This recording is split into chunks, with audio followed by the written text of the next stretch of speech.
യെശയ്യാ പ്രവാചകന്റെ പുസ്തകം അധ്യായം 24. യഹോവ ഭൂമിയെ നിർജ്ജനവും ശൂന്യവുമാക്കി കീഴ്മേൽ മറിക്കുകയും അതിലെ നിവാസികളെ ചിതറിക്കുകയും ചെയ്യും. ജനത്തിനും പുരോഹിതനും ദാസനും യജമാനനും ദാസിക്കും യജമാനത്തിക്കും കൊള്ളുന്നവനും വിൽക്കുന്നവനും കടം കൊടുക്കുന്നവനും കടം വാങ്ങുന്നവനും പലിശ വാങ്ങുന്നവനും പലിശ കൊടുക്കുന്നവനും ഒരുപോലെ ഭവിക്കും. ഭൂമി അശേഷം നിർജ്ജനമായും കവർച്ചയായും പോകും. യഹോവയല്ലോ ഈ വചനം അരുളിച്ചെയ്തിരിക്കുന്നത്. ഭൂമി ദുഃഖിച്ച് വാടിപ്പോകുന്നു, ഭൂതലം ക്ഷയിച്ച് വാടിപ്പോകുന്നു. ഭൂമിയിലെ ഉന്നതന്മാർ ക്ഷീണിച്ചു പോകുന്നു. ഭൂമി അതിലെ നിവാസികളാൽ മലിനമായിരിക്കുന്നു.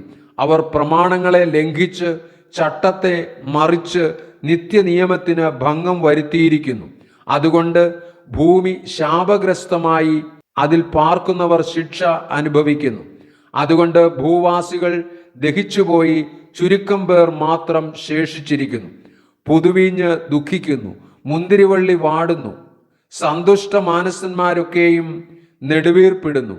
തപ്പുകളുടെ ആനന്ദം നിന്നുപോകുന്നു, ഉല്ലസിക്കുന്നവരുടെ ഘോഷം തീർന്നു പോകുന്നു. കിന്നരത്തിന്റെ ആനന്ദം ഇല്ലാതെയാകുന്നു. അവർ പാട്ടുപാടിക്കൊണ്ട് വീഞ്ഞു കുടിക്കുകയില്ല. മദ്യം കുടിക്കുന്നവർക്ക് അത് കയ്പായിരിക്കും. ശൂന്യപട്ടണം ഇടിഞ്ഞു കിടക്കുന്നു, ആർക്കും കടന്നുകൂടാതെ വണ്ണം എല്ലാ വീടും അടഞ്ഞുപോയിരിക്കുന്നു. വീഞ്ഞില്ലായ്കയാൽ വീഥികളിൽ നിലവിളി കേൾക്കുന്നു. സന്തോഷമൊക്കെ ഇരുണ്ടിരിക്കുന്നു. ദേശത്തിലെ ആനന്ദം പൊയ്പോയിരിക്കുന്നു. പട്ടണത്തിൽ ശൂന്യത മാത്രം ശേഷിച്ചിരിക്കുന്നു. വാതിൽ തകർന്ന് നാശമായി കിടക്കുന്നു. ഒലിവ് തല്ലും പോലെയും മുന്തിരിപ്പഴം പറിച്ചു തീർന്നിട്ട് കാലാ പെറുക്കും പോലെയും ഭൂമിയുടെ മധ്യേ ജാതികളുടെ ഇടയിൽ സംഭവിക്കുന്നു. അവർ ഉച്ചത്തിൽ ആർക്കും. യഹോവയുടെ മഹിമ നിമിത്തം അവർ സമുദ്രത്തിൽ നിന്ന് ഉറക്കെ ആർക്കും. അതുകൊണ്ട് നിങ്ങൾ കിഴക്ക് യഹോവയെയും സമുദ്രതീരങ്ങളിൽ ഇസ്രായേലിന്റെ ദൈവമായ യഹോവയുടെ നാമത്തെയും മഹത്വപ്പെടുത്തുവിൻ. നീതിമാന് മഹത്വം എന്നിങ്ങനെ ഭൂമിയുടെ അറ്റത്തു നിന്ന് കീർത്തനം പാടുന്നത് ഞങ്ങൾ കേട്ടു. ഞാനോ എനിക്ക് ക്ഷയം, എനിക്ക് ക്ഷയം, എനിക്ക് അയ്യോ കഷ്ടം എന്ന് പറഞ്ഞു.